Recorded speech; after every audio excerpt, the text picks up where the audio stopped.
Good morning and welcome to the next generation of technology champions. My name is Shanti and I work for the ESTNET, which is the Electronic and Software Technologies Network for Wales. Essentially what that means is we represent the technology industry here within the country. Now, the next generation of technology champions is a series of webinars. We're currently on our last webinar, so if you've missed any of the others, by all means go check our YouTube page or Careers Wales YouTube page and have a look. During the webinar, we'll be asking our guest a few questions, but we'd also like to ask you guys some questions. So if you go to the link www.do.vote/NGTC6, and then you can answer some of the questions we have for you. Also, if you'd like to ask our guest some questions in the chat facility, put any question you'd like to ask her, and we'll be passing those questions on to you later on. Now I'd like to introduce also Emma, who's with me, from Careers Wales, if you'd like to introduce yourself. Thank you, Shantia. Yes, I'm Emma from Careers Wales. I'm sure we're a familiar organisation to all of you in the audience, either by working with our careers advisors based in school or some of the events you may have attended that we've run with employers and industry. But today, it's with great pleasure that I introduce our guest, Jessica Lee-Jones, who works for Sony. Jessica, how are you? And can you just tell us a little bit about yourself? Yeah, good morning, Emma. I'm very well, thank you. Good to be here with you today. So my name's Jessica, as you said. I'm an engineer and an astrophysicist, currently working for the Sony UK Technology Centre, which is based in Pencoed, South Wales. Mm-hmm. And my role is really to sort of, with my team, design the factory of the future for Sony. So it's a global project to really sort of redefine what factories look like using technology. Wow, that sounds really exciting and interesting, and something we will explore in a second. But for the time being, we're going to have a very quick video in the day of the life of Jessica.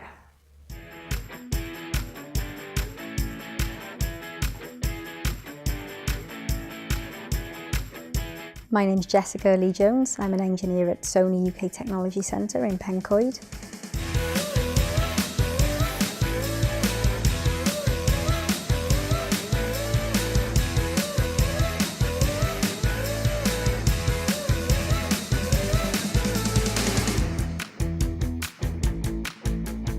So when I started, my typical day would be to sort of design a schematic for a circuit board and create the PCB layouts. Now my day is a little bit different. So now when I come in, I sit down with the team and we work out what we're going to do for the day or for the week. And most of my role now is about developing the strategies for how we as a team develop those technologies and how we get those technologies into our factory and the other factories around Japan. In my job specifically, I spend a lot of time travelling around the UK, but also get opportunities to go to Germany and Japan quite regularly. The exciting thing about Sony is that obviously we're a global brand. So we manufacture professional broadcast cameras on site. So these are the sort of things that you would see filming the Olympics or the World Cup. And it's nice to know that we make those here and that we as engineers have a hand in how those products get made and how they reach the population that they do. So next time you're watching a game on the World Cup, remember that that camera was probably manufactured here in Sony in South Wales.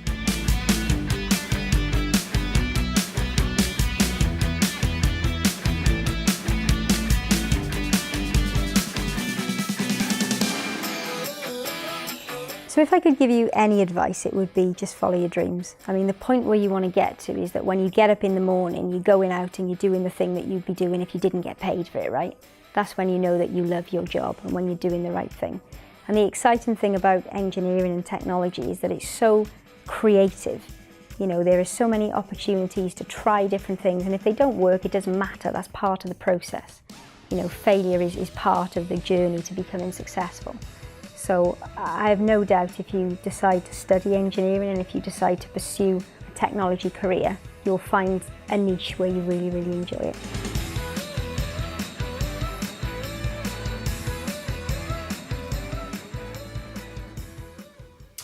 Okay, Jess, so can you just tell us a little bit about your pathway into your chosen career? I mean, how did all that start? Where did your journey start? Yeah, okay, so I mean, I alluded earlier that I didn't really get on with school too much. I loved learning, but perhaps I didn't like learning in the way that I was expected to learn, the way that I was being taught. So a typical example, we were talking earlier, sort of off camera, in a chemistry class. Chemistry was my weakest subject. And a teacher said to me, sodium burns with an orange flame. So I said, well, why? And he said, well, you don't need to worry about why. It's not going to be in the exam. Well, that was a complete turn-off for me because, I learn by understanding why things happen and how things work. So in school, I did quite well in electronics because it was something I was really passionate about, and everything else kind of fell by the wayside. So I got to a point where I left school with not much, and my dad sort of pushed me to do A-levels. There was a bit of a tug-of-war over that. I didn't want to do A-levels. And so we came to a sort of compromise where I did A-levels, just about scraped through, not very well. But at the same time, I went to night school and trained to become an electrician. So that kind of, that sort of satisfied my need for, practically doing things. I spent a lot of time fiddling in my garage with different things, fixing people's bikes, had a bit of a business going. As you do. Yeah, don't tell the tax man about that. He's never caught up with me on that. But I enjoyed the practical side of things, so that satisfied that for me as well.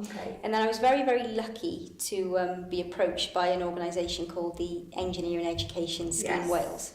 So if anybody's listening, knows of the scheme, it's one that's definitely worth getting involved with. They're a fantastic organisation, and what they did is at sort of 16 years old, they took me out of my typical classroom environment. They put me in a team of people. I'd never worked with other people before. I was very, very independent and very, very difficult when I was younger. So I didn't enjoy teamwork too much, and suddenly I was, put in this team. And we were linked with a local Cardiff company, and we sort of developed a low-cost device to monitor pregnancy. So to sort of give an indication of when a woman was ready to give birth, which at the time I thought was disgusting, by the way. I couldn't believe I was getting involved with this. But it was a really, really interesting project, and the sort of outcome, within 6 months, we developed a device that not only reduced manufacturing costs by about 99%, but also then gave us additional applications. If you look at sort of third world countries where, there's a high risk of maternal and infant death from pregnancy, we were able to create a device that we could export to other countries at low cost to actually, to have some real benefit over there and, potentially save lives. So that was a fantastic project. And after several iterations of that, in 2012, I became the first female to win the UK Young Engineer of the Year award, second Welsh person, but first female. So that was great for me because it was a real confidence boost. I mean, like I said, in school I was a bit of a loner, absolutely had no confidence at all, wasn't doing well, wasn't performing well academically. And suddenly I had this accolade, which I was really proud of, and it sort of inspired me to do more. So I decided off the back of that I would study a degree in astrophysics. As you do. Yeah. So why astrophysics? What kind of sparked that for you? Good question. So to be completely honest, so I'm from Cardiff, and there's a particular street, maybe some people watching might know in Cardiff, called Crewis Road. Okay. So it's a very sort of densely populated student area. Right. So I'm walking down Crewis Road one day, and I see this group of very nerdy-looking teenagers, braces, glasses, a bit like me, I suppose. So I see these kids, and they're wearing hoodies saying Cardiff School of Physics and Astronomy, and I thought, that's what I want to do. It was just like that. Just it was like instant. that. Yeah. But I'd always been fascinated by sort of planets, how the moon affects our tides. From a really, really young child, I was interested in those things, and then particularly the life of stars. So, also from my family, nobody had ever done a degree. So I decided that if I was going to do a degree, I needed to do it in the most difficult subject I could find, which I succeeded in. It was hard. I bet it was. But worthwhile, yeah. Good. So that's a really interesting journey into where you are now, and so varied. And it just goes to show with a bit of determination you can overcome any challenge or any barrier. Just going back then to your career, what to date has been your proudest achievement, or what do you feel most proud of being a part of? So, like you said, my career has been varied, my education has been varied. Yeah. There are very few people that I know who've had the opportunity to do both the academic stuff, the really high-level academic astrophysics-y stuff, and also do the vocational and the practical stuff. And, at the moment in Wales, they're seen as two separate routes. Yeah. And I think that's wrong, because neither's perfect, but both offer, significant benefits and significant learning curves. So my proudest achievement is actually within Sony in my career, and that is that we've actually designed and implemented Wales and Sony's first software electronics apprenticeship. And the purpose of that is to bridge the gap between these academic and vocational routes, because both sets of skills are so important, and there is no reason in this day and age why people should only be able to do one. So our apprenticeship is a higher apprenticeship, and it's all about bringing through the next generation of engineers, many of which have very interesting and checkered backgrounds like myself. So we bring them through at almost any level, and they do an academic qualification, but they're learning at the same time, sort of in work. They're getting the work experience and they're getting a salary. So I mean, it's a no-brainer, right? And that will eventually lead to a degree for them. So I'm very, very proud that I've had the opportunity to work on that, to develop that, and to implement it as a trailblazer in Sony Pencoed. Great. That's great to know, and I'm sure the audience will be interested in those opportunities as Definitely, well. And applications are open, so check our website. Now then. Okay. I believe we've had quite a few questions come through from the audience, so I'm now going to pass you over to Shantia, who's going to read some of those questions out for Jessica to take. Yeah, so we've had a few come through already, so keep them coming and I'll pass them on to Jessica. In your VT, you mentioned a bit of advice of follow your dreams, and on DuPaul they've said that the piece of advice that they're going to take is to follow their dreams. However, they have asked whether you personally have followed your dream. If this was always your dream, and are you living it right now? I think I'm always living the dream. Yeah. I think the dream changes though. Okay. I think sometimes it's very important to reflect on where you are and sometimes realign your goals a little bit, because, at sort of 14, 15, I know I certainly did, you think you know everything. You think you know, sort of where you're going to be, you try and plan ahead a lot. And as you go through life, different opportunities happen, different doors open, and you've really got to, grasp those opportunities with both hands, because it will change your dreams, it will change your path slightly, but there's nothing wrong with that. No. There's no shame in trying different things until you get to where you want to be. Yeah. So I think I have always followed my dreams. I just don't think I've always been clear in my head of exactly what that was. What that looks like, But that's good advice, isn't it? Because it does change. Yeah, so absolutely. Exactly. Have you always wanted to work in tech from a young age? I think so. I think for me it was just a natural thing. So my dad was an aircraft electrician in the Ministry of Defence. Right. So there's pictures of me when I was very, very young, sat in a Tornado GR4 cockpit. So for me it was just a normal thing. Yeah. And I can't imagine...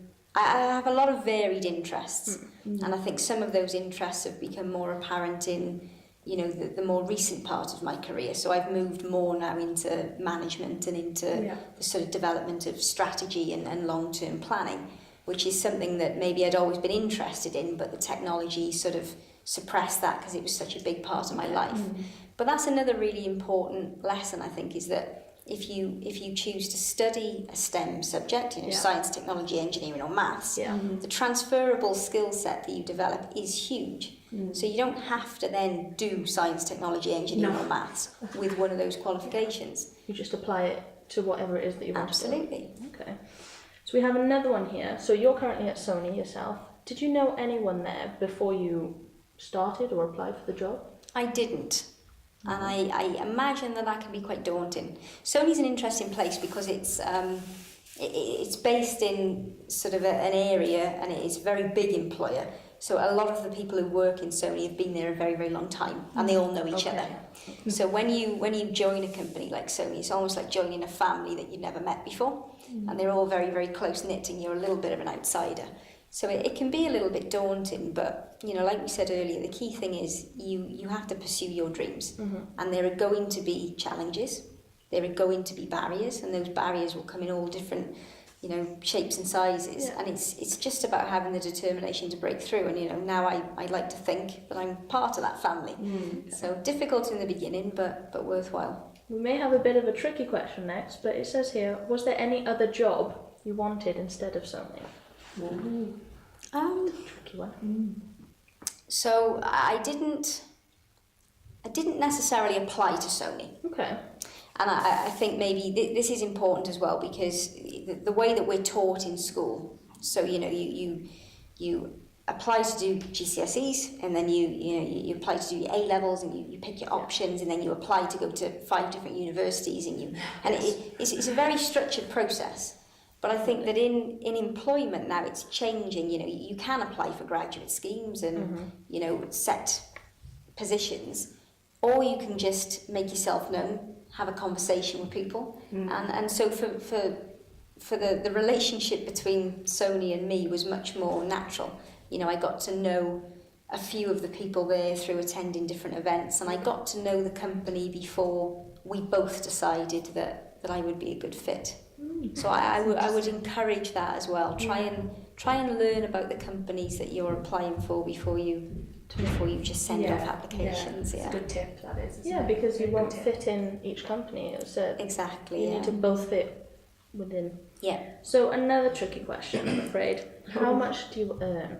I know it's one of those questions. So engineers do reasonably well. Okay. And I you know, the salary range is large.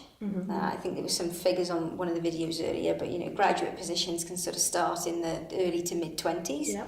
And, you know, senior engineers can go right up, you know, 70, 80. So there's a huge range, and the important thing is that you can achieve anything within that range if you put the hard work in. Yeah. But above that, it's not all about money. Okay.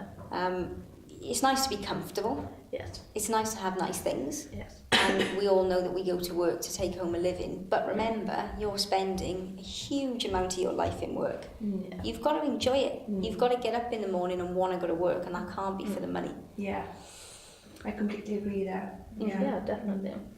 So someone said here they are about to pick their options. They are interested in engineering. What should they pick? They're a bit confused. What do they need? So it depends what your school offers. Okay. For a start. So the typical answer would be do maths. Try and do triple science. Yeah. You know, that may or may not be available to you, double science if it isn't, whatever. My advice would be do what you enjoy. Okay. And try and keep it varied. Traditionally, engineering has been a very specialist thing. So I want to be an electronics engineer, or I want to be a chemical engineer, or I want to be a software engineer. But the reality is, the world is much different to that, and we need people with lots of different types of skill set. You know, try media, try geography. You know, all these different things will bring a different element that will make you unique. So key thing is do what you enjoy. Okay. So whether they want to go into game design, engineering or anything like that, they can just pick a different amount of subjects that they enjoy and then sort of mould them together into one. Is that what we're saying? I think to a certain degree, I think you will take from each subject what you feel is important to you. Okay. You know, maths is definitely one that I would consider, because I think any career will benefit from maths or numeracy of some degree. But outside of that, just do what you love, and that will shine through. You know, when you go for interviews with colleges, universities, with employers, they want to see that you're passionate about what you do, not that you've got a piece of paper. Yeah, and are there any negatives to being an engineer? There certainly can be. I think there's negatives with every job. So for me, I work very, very long hours. Okay. I'm not asked to do long hours, but I'm committed to seeing things through to the end. Okay. And therefore, occasionally, my team and I will be in work until 3-4 o'clock in the morning, and it's tough. Wow. But we do it because we love it and for no other reason. So yeah, crooked with a straight to remember. That could be a positive as well as a negative, because if you love it, it's not really a negative then. No, not is at all. it? So, Absolutely. And there was some research recently actually on how much time you should spend in work and when it becomes unhealthy to do a certain number of hours. And the result of the research that I read was that if you're enjoying it, it doesn't matter. It's when you're not enjoying it and you're doing it for money, or you're doing it because you're being pressured by your boss. That's when doing long hours, it causes, you know, problems for your health and people around you. okay. Would you ever want to work somewhere else in the future? Is Sony watching this? You've got to keep your options open, undoubtedly. So I am constantly scanning for new opportunities, but I'm also very happy and content in what I do. I think the important thing is you must continue to develop. So if that means leaving the company and going somewhere else, then you have to do what's right for you. But if your company can offer you significant progression opportunities, which at the moment Sony is, then there's no reason to. No. Okay, so this one's specifically about Sony. It's asking whether you can or can't say. What is the latest product that has Sony made or is currently working on?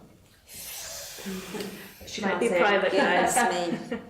Yeah, so there are lots of things that we can't discuss that are sort of in development, mainly things from my group actually. I guess the most exciting thing that we recently launched is the 4K camera. Nice. So if you've been watching FIFA World Cup or whatever it was last year, that was filmed with Sony 4K cameras, and these are very, very high-end, expensive pieces of kit, and we are the only factory outside of Japan to be making that product. So yeah. And that's good to know. Again, on your doorstep. On your doorstep. Who knows, isn't it? If you weren't doing what you're doing today, as in your role or your career path, what would you have gone into? Well, with my degree, you'd probably say I would have gone to NASA or CERN or something. NASA. Possibly, yeah.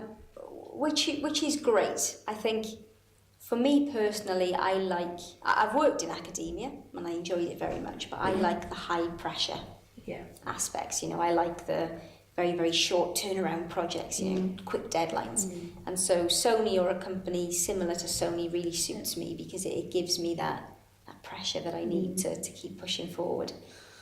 Awesome. So we'll take a few more questions, one or two.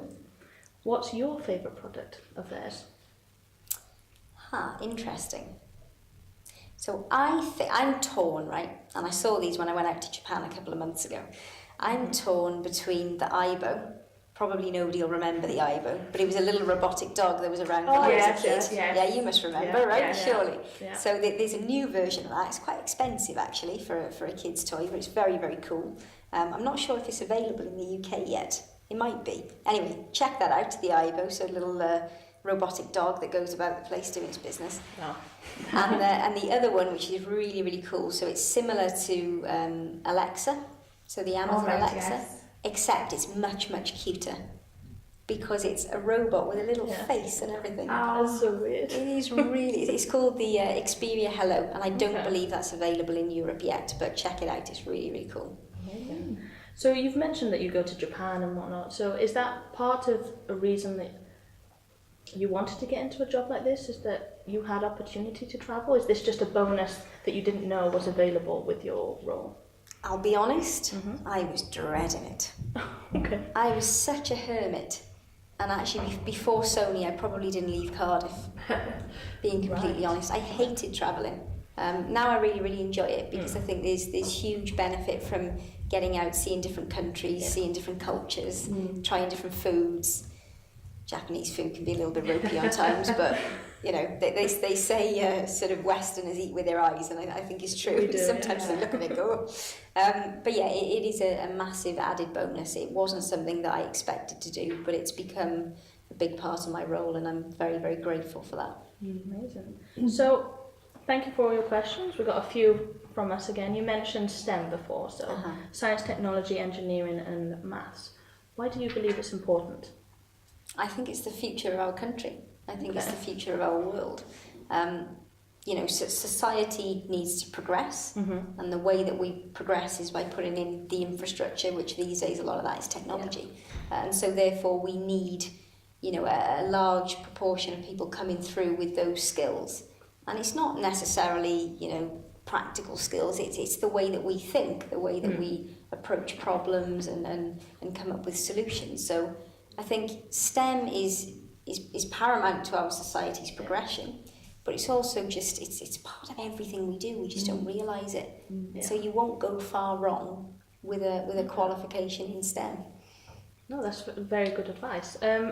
Just a personal one now. If you were to do it all over again, would you take the same route or would you change things a little? I would absolutely do the same thing. Yeah? Yeah, for two reasons. I think one, it's given me a very, very good understanding of what opportunities are available. It's made me a lot more ambitious and a lot more determined to push through some of the obstacles that I've faced. But it's also shown me where some of the flaws are maybe in the current system. Okay. And so it's put me in a position where I can inform and influence change within education and within the links between education and industry, which are really, really important. So I wouldn't do anything differently. Okay, so talking about those links between education and industry, say now you've inspired someone into getting into engineering and they don't quite know where to look or start, what kind of advice would you say to them? Where to look or where to get involved, any schemes? Yeah, definitely. I mean, for a start, Careers Wales website has got some brilliant advice. I noticed the ESTNET Next Generation page has some really good advice on this. So I definitely start there in terms of what a career in a particular engineering field might look like. Join ESW if you can. Again, the Engineering Education Scheme Wales, they are involved with most schools in Wales, so definitely do that. Just get out there, you know, contact companies. If you look on Sony's website, like I said, we've got apprenticeship schemes available, we do school visits. Just come around and have a look. You know, you don't know until you try something. Yeah. And nothing is wasted effort. If you can get a work placement, even if you hate it, at least it's told you what you don't want to do. Yeah. Which is equally as important as finding what you do want to do. That's right. So just get out there and try different things.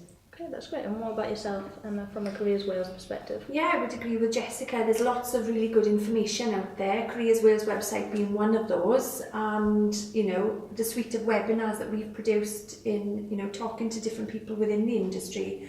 You know, check out the YouTube channels, the videos that are available. There's lots of information on ESTNET. And also, don't forget, there's a careers advisor based in your school. Doors are always open for you to go and have a chat and find out more about the different pathways that are available to you. But certainly I would, you know, get yourself out there, speak with organisations and find out what opportunities are available to suit you individually. That's great. Thank you. Agree with Jessica. Yeah. Thank you, and thank you for taking part and being a guest on the webinar. Thanks for having me. Yeah. So if you've been inspired by Jessica's story or any of the other stories within the series, take their advice. Find out information about what it is that you want to do, because technology is so vast in the industry. You can do so much that you don't even have to leave the industry to change job or role. And once again, thank you for watching and sticking with us for the whole series. Thank you.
To study STEM is to look to the future, because that is where our world is going. It will open so many more doors to you